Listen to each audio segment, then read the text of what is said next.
بسم اللہ الرحمن الرحیم. السلام علیکم ناظرین, میں ڈاکٹر سمر آصف ہوں اور آپ دیکھ رہے ہیں O P D online. O P D online میں آج ہم نے اپنے گیسٹرونٹرولوجسٹ کو پھر سے مدعو کیا ہے اور ان سے پوچھیں گے, ان سے ہم آپ کو پتہ ہے کچھ خاص مخصوص باتیں ہی پوچھ سکتے ہیں, اور ان سے پوچھیں گے اریٹیبل باؤل سنڈروم. ابھی مجھے پتا ہے لمبا سا مشکل سا لفظ ہے, لیکن جیسے جیسے آپ ان کے علامات وغیرہ سنیں گے, اس کے بارے میں جانیں گے, تو اپنے ہی ارد گرد اور شاید اپنے میں سمجھنا پہچاننا شروع کر جائیں گے. آئیے بات کرتے ہیں, ویلکم کرتے ہیں. السلام ڈاکٹر اسامہ, کیسے ہیں آپ؟ میں ٹھیک ٹھاک. جیسے کہ ڈاکٹر اسامہ نے بتایا کہ آج ہم بات کریں گے ایک ڈیزیز اریٹیبل باؤل سنڈروم.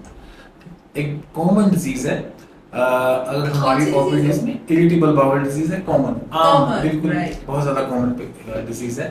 جب ہم اپنی او پی ڈی میں بیٹھتے ہیں اور 100 پیشنٹس اگر ہماری او پی ڈی میں پریزنٹ کریں تو اس میں سے آلموسٹ 20 یا 25 پیشنٹ اریٹیبل باؤل سنڈروم کے ہوتے ہیں. ایک چوتھائی, جی ایک چوتھائی یا آپ کہہ لیں کہ 20% اریٹیبل باؤل سنڈروم کے ہوتے ہیں.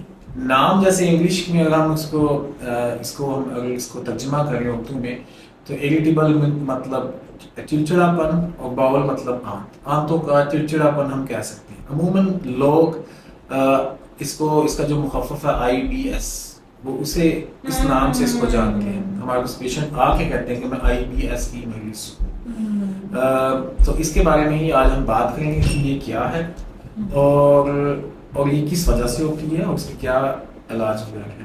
اریٹیبل باؤل سنڈروم آنتوں کی ایک ایکچولی ہم کہہ لیں کہ فزیکلی یا طبی یا آرگینک ڈیزیز نہیں ہے. یہ ہم کہہ لیں کہ ہماری گٹ اور برین ایکسس کا, ہماری دماغی انڈر لائن پیشنٹ جو اسٹریسفل کنڈیشنز ہیں اس کی وجہ سے ہمارے پیٹ میں یا آنتوں میں پرابلم سٹارٹ ہو جاتی ہیں. اریٹیبل باؤل سنڈروم عموماً ہمارے پاس مریض 2 یا 3 طرح سے آتے ہیں. یا تو ان کو ڈائریا بہت زیادہ ہوتا ہے, مطلب پیچز بہت زیادہ, پتلے پخانے آتے ہیں, یا تو پتلے پخانے زیادہ کھانا پتلا ہو جاتا ہے یا اس کی فریکوینسی بڑھ جاتی ہے. عموماً یہ وہ مریض ہوتے ہیں, ٹپیکلی ان کی ہسٹری ہوتی ہے کہ یہ صبح جب اٹھتے ہیں یہ ناشتہ کرتے ہیں تو اس کے بعد ان کے پیٹ میں مڈوڑ سا اٹھتا ہے, اس کے بعد وہ 2 یا 3 دفعہ پکانا کرتے ہیں. اس سے سیویئر والی کنڈیشنز میں جب بھی مریض کچھ کھانا کھاتا ہے اسے پیٹ میں مڈوڑ اٹھتا ہے اور اسے پکانا آ جاتا ہے. اس کے علاوہ جو دوسری طرح کے پیشنٹس ہیں ان میں بھی مڈوڑ اٹھتا ہے, لیکن ان کو کانسٹیپیشن ہوتی ہے, قبض ہوتی ہے, جس کو اردو میں ہم قبض کہتے ہیں.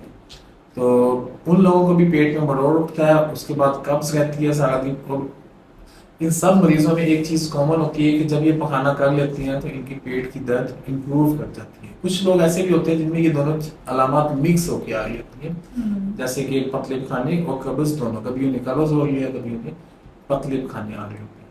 تو ٹپیکلی یہ عموماً ینگ پیشنٹس میں, ینگ جو لوگ ہیں, ینگ جنریشن جو 20s میں, ان لوگوں میں یہ بہت ہی زیادہ کامن بیماری ہے اور بہت سے زیادہ لوگ افیکٹڈ بھی ہیں. اس کے علاوہ جو اریٹیبل باؤل سنڈروم ہے, جیسے کہ میں نے آپ کو بتایا کہ یہ کوئی ان ایکچوئل آنت کی کوئی سوزش یا آنت میں کوئی زخم نہیں ہے, نہ ہی کوئی آنت کا انفیکشن ہے. ایکچولی یہ ہماری گٹ اور برین ایکسس کا پرابلم ہے. ہم کہتے ہیں ایز اے گیسٹرونٹرولوجسٹ کہ انسان کے جسم میں 2 دماغ ہیں, ایک اس کے لمبے سر میں دیا ہوا, دوسرا اس کی آنکھ میں نیورونز ہے جو کہ ایک دوسرا دماغ ہے. ایکچولی آپ یہ سمجھ لیں کہ ان دونوں دماغوں کی کوآرڈینیشن خراب ہو چکی ہے. آپ پیشنٹ, یہ عموماً پیشنٹ ینگ لوگ ہوتے ہیں انڈر اسٹریسفل کنڈیشن میں, وہ ڈفرینٹ انوائرمنٹل فیکٹرز کے ساتھ ہمارے پاس یہ پریزنٹ کر جاتے ہیں. تو ڈاکٹر اسامہ, آپ کے کہنے کا مطلب ہے کہ یہ ہمارے اسٹریس کی وجہ سے, ذہنی اسٹریس کی وجہ سے آنتوں میں حرکت ایسی ہو جاتی ہے کہ کبھی پتلے پخانے آنا شروع ہو گئے, کبھی کانسٹیپیشن, کبھی پیٹ میں درد. کوئی اصل بیماری نہیں ہے. ایکچولی اگر ہم تھوڑی سی پیتھوفیزیولوجی سمجھیں, جی پلیز. ہم جب لوگ کھانا کھاتے ہیں, وہ جب کھانا ہضم ہوتا ہے تو ہماری بڑی آنکھ اینڈ والا حصہ ہوتا ہے, اس کو کہتے ہیں سگموئڈ کالم, وہاں پر پخانا کی صورت میں فضلہ اکٹھا ہوتا ہے. اس کے بعد ہمارے برین کو ایک سگنل جاتا ہے ایک اسپیسیفک ٹائم پیریڈ کے بعد, جب پخانے کی ایک اسپیسیفک مقدار وہاں اکٹھی ہو جاتی ہے, پھر پیشنٹ واش روم میں جا کے پخانا کر دیتا ہے. لیکن اریٹیبل باؤل میں کیونکہ اس کی آنکھ اریٹیبل ہوئی ہوئی ہے, اب وہ کیا ہوگا, اسے تھوڑا سا بھی پخانا بڑی آنکھ میں اکٹھا ہوتا ہے, اس کو آ جاتی ہے اس کے دماغ میں کہ اسے جا کے پخانا کر کے آنا ہے. ایکچولی اس مریض کی نہ ہی تو کسی آنکھ میں سوزش ہوتی ہے اور نہ ہی کوئی اور پرابلم ہوتی ہے. تو پھر لوز موشنز کہاں سے آئے؟ عموماً کیونکہ تھوڑا سا پخانا مریض بار بار کرتا ہے تو اس کو آگے وہ ہمیں لوز موشن کا ہی ورڈ ہمیں یوز کرتا ہے اور ہمیں کہتا ہے کہ مجھے بار پخانے بہت زیادہ آتی ہیں. بعض کا تو اس کی کنسسٹنسی مطلب وہ پتلے بھی ہو جاتے ہیں, ٹھیک ہے, کیونکہ اگر بڑی آنت کا کام ہے کہ پخانے میں سے پانی کو ابزارب کرنا, جب وہ پخانا ادھر بڑی آنت میں رکے گا ہی نہیں, تھوڑی دیر بعد نکل جائے گا تو وہ تھوڑا سا لوز ہی ہوتا ہے, تو پیشنٹ یہی کہتا ہے کہ مجھے پتلے پخانے آ رہے ہیں. صحیح, اس کی بس پھر یہی علامت ہے نا کہ کبھی پتلے پخانے کبھی کانسٹیپیشن, یا کچھ لوگوں میں پتلے پخانے کچھ میں کانسٹیپیشن مکس ہوتی ہے, اور عموماً پخانا کرنے کے بعد ان کی پیٹ کا درد بہتر ہو جاتا ہے. تو ڈاکٹر صاحبہ یہ بتائیے کہ یہ لوز موشنز, کبھی قبض وغیرہ, پیٹ میں درد تو بہت کامن چیزیں ہیں, کیا کوئی خاص علامت ہے جو بتائے کہ یہ یہی بیماری ہے؟ عام پیٹ خراب بھی تو ہو سکتا ہے, کیسے پہچانا جائے؟ جی, جیسے کہ میں نے آپ کو ویڈیو کے شروع میں ہی بتایا کہ اس میں آنکھ میں کوئی انفیکشن یا سوزش نہیں ہوتی, تو ہمیں عموماً دوسری جو بیماریاں جو کہ آنتوں کی سوزش یا انفیکشن کرتی ہیں انہیں رول آؤٹ کرنا ہوتا ہے. رول آؤٹ مطلب کہ ہم نے ان کو اس کی تشخیص کرنے کے لیے اسپیسیفک ٹیسٹ کروانے ہوتے ہیں. اچھا, اور اس کے علاوہ آپ کا معالج جو ہے وہ آپ سے کچھ خاص کویشچنس پوچھے گا تاکہ وہ ہائی رسک پیشنٹ, وہ لوگ جن کو یہ دوسری بیماریاں ہو سکتی ہیں, ان چیزوں کو بھی ان کی بھی تشخیص کر سکے تاکہ آپ کو اریٹیبل باؤل سنڈروم لیبل نہ کیا جائے, کیونکہ بعض اوقات پیشنٹس ایسے ہی اریٹیبل باؤل سنڈروم لیبل ہو کے آئے ہوتے ہیں.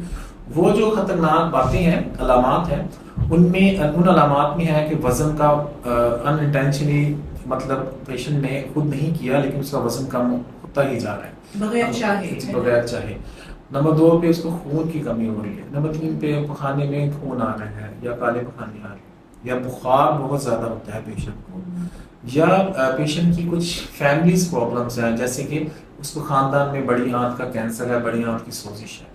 اس کے علاوہ ہم ہسٹری میں یہ بھی پوچھتے ہیں کہ ان کی فیملی میں کسی کو آٹے سے الرجی یا بچپن میں ہی شوگر وغیرہ یا کوئی اور آٹو امیون ڈیزیز تو نہیں ہوئی.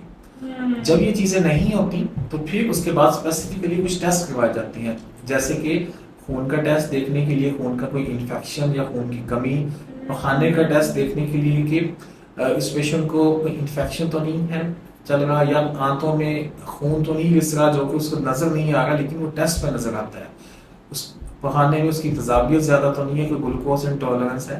اس کے علاوہ ہم بلڈ کا ایک ٹیسٹ کرواتے ہیں جس میں ہم آٹے سے الرجی کو رول آؤٹ کرتے ہیں, جو کہ ایک بہت کامن ڈیزیز ہے آٹے سے الرجی, جس کو ہم سیلیک ڈیزیز بھی کہتے ہیں, اور ہماری پاپولیشن میں پاکستان میں بھی کافی کامن ڈیزیز ہے.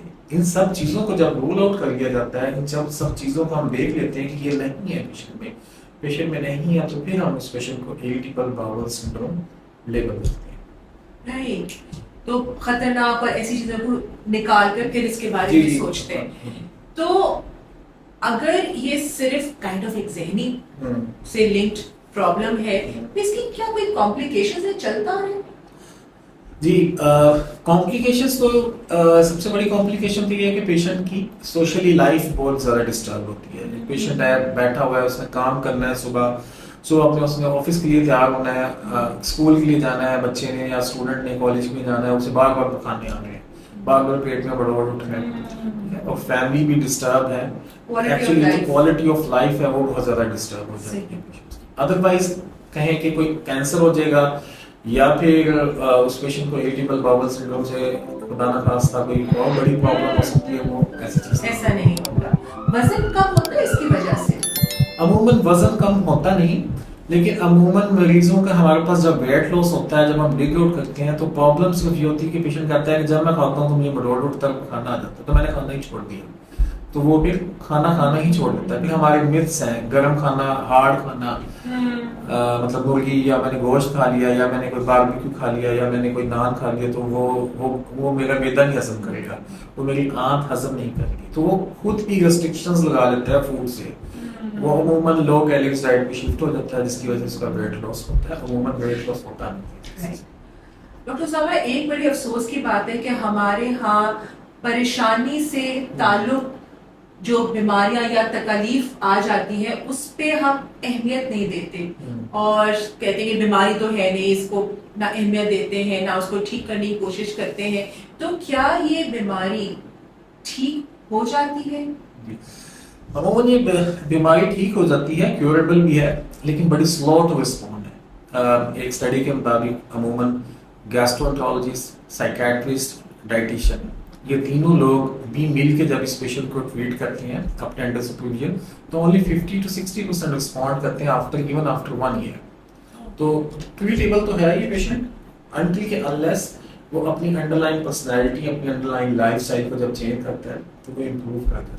یعنی کہ اگر اسٹریس کو ہم قابو میں کام کرنے کی کوشش کریں تو پریشانی اور پریشان ہو جانے کی جو عادت ہوتی ہے ہماری اس کو کریں تو بہتری آ سکتی ہے. بالکل صحیح. تو اس معاملے میں یہ تقریباً آپ نے کہا تھا 25% لوگ ہماری اوپینین سے آتے ہیں اور بہت کامن ڈیزیز رائٹ. اور اس کا ویسے کوئی اس کی تو نہیں ہوتی بایوپسی یا انڈوسکوپی تو نہیں کرنی پڑتی؟ نہیں. عموماً جب ہم اریٹیبل باؤل سنڈروم پیشنٹس کو، جس سے کہ میں نے بتایا تھا کہ مختلف بیماریاں جو پہلے بتائی گئی ہیں جس میں آنتوں کی سوزش، انفیکشن، ٹیوبرکلوسس، لمفوما اور آٹے سے الرجی، ان چیزوں کو جب رول آؤٹ کر لیتی ہیں تو عموماً اینڈوسکوپی یا کولونوسکوپی کی ضرورت نہیں ہوتی انٹل کہ انلیس ہمیں ہائی سسپیشیس ہو کہ یہ پیشنٹ ہے اس کی وہ آٹے سے الرجی ہے جو کہ اس کے بلڈ ٹیسٹ پہ بھی نہیں آ رہی، ہمیں اینڈوسکوپی اور ڈیوڈینل بایوپسی کرنی نہیں پڑے گی اس مریض کی، جو کہ بہت ہی کم ہے، وہ لیس دین 1%. صحیح. تو کوئی اس کا حتمی ٹیسٹ نہیں ہے اور نہ ہی بایوپسی تک جانے کی ضرورت پڑتی. ڈاکٹر صاحبہ آپ نے بہت ویلیوبل انفارمیشن دی اور آئی ایم شیور میرے خاندان میں تو ہے اور بھی ایسے کئی علامات میں نے آس پاس دیکھے ہیں. بہت سارے لوگوں کو ہو رہے ہوتے انہیں پتہ نہیں ہوتا کس کے پاس جائیں، کیسے ٹھیک کریں. کوئی بار بار اینٹی بایوٹک لینے کا بھی فائدہ نہیں ہوتا اس لیے کہ بار بار یہی سمجھ جاتا ہے کہ پیٹ خراب ہو گیا ہے.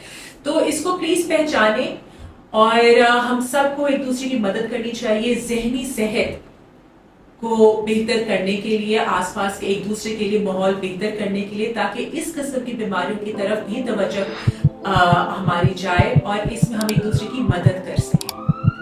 خواتین و حضرات، IBS اریٹیبل باؤل سنڈروم کے بارے میں اب تک اتنا ہی. آگے آپ کو اگر کوئی کامنٹس ہوں، کوئی سوال آپ کے دماغ میں آئے، پلیز آپ لکھیے. ڈاکٹر اسامہ انشاءاللہ جواب دیں گے آپ کو. کوئی لاسٹ میسج یا ٹیک ہوم میسج آپ دینا چاہیں گے؟ جی، ٹیک ہوم میسج یہی ہے کہ اریٹیبل باؤل سنڈروم کی تشخیص ایک پراپر معالج سے کروائیں. عموماً کسی بھی پیشنٹ کو جس کو مسلسل پیچز لگے ہوئے ہیں یہ کہہ دینا کہ آپ اریٹیبل باؤل سنڈروم ہے، یہ نہیں ہوتا. بعض کا لوگوں کو آٹے سے الرجی، آنتوں کی سوزش ہوتی ہے، اس کا ڈائگنوسس کریں. اور جو لوگ اریٹیبل باؤل سنڈروم سے کو سفر کر رہے ہیں انہیں چاہیے کہ اپنے معالج اور ایون بہتر ہے کہ گیسٹرونٹرولوجسٹ اور سائیکیٹرسٹ ان دونوں کو ساتھ لے کر چلیں. دے ول امپروو. یہ کیوریبل ہے، یہ ایسی چیز نہیں کہ جو ناقابل علاج ہے. بہت بہت شکریہ ڈاکٹر اسامہ آپ کے وقت کا. انشاءاللہ ناظرین پھر حاضر ہوں گے. اب تک کے لیے ڈاکٹر اسامہ فیضان، ڈاکٹر سمر عاصم کو اوپیڈی آن لائن کی طرف سے اجازت دیجیے. اللہ حافظ.